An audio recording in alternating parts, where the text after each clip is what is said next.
Turn that. It's nice. There's a vent in this sleeper. There's two vents up top that I have pointed so they kind of blow out and drift down. And there's a vent at my feet that I can't really feel, although it's, it is blowing out cool air. But there's one basically right next to my head that I like to point, right at me. And like I said, it does actually get cool in here, like where I have to turn the fan down. It has 3 settings. And it'll go down to 60. And sometimes I gotta turn it up to 65. Or even 70. Or even shut it off. But if I shut it off, usually after a few hours of air not moving and me breathing, it gets kind of stuffy, so I have to turn it back on. And then sometimes I'll just turn it away from me. My sleeping bag is the kind that on the outside it's like the smooth canvas type stuff, and the inside is the like fluffy stuff. And I have it completely unzipped, so it's like a blanket.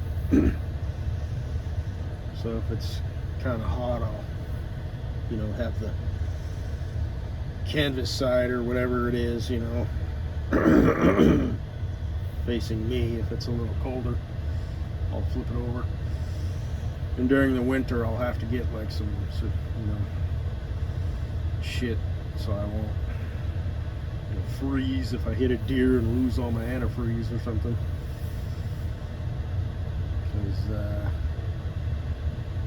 I don't know how this works, how it creates heat and how it's set up.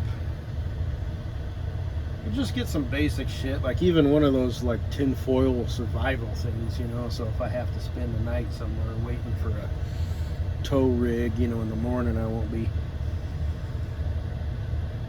shivering my ass off. I can use that in conjunction with my sleeping bag and all that.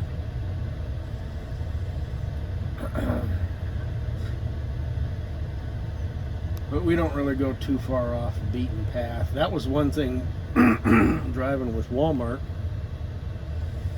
Some of them loads, man, would take you on these fuck-ass windy roads where you didn't have no service. And I forget what it was. They had something that you could hit on the tablet where, if you did end up in a ditch, some podunk road at 2 o'clock in the morning with a truck that won't run and broken windows, that it would somehow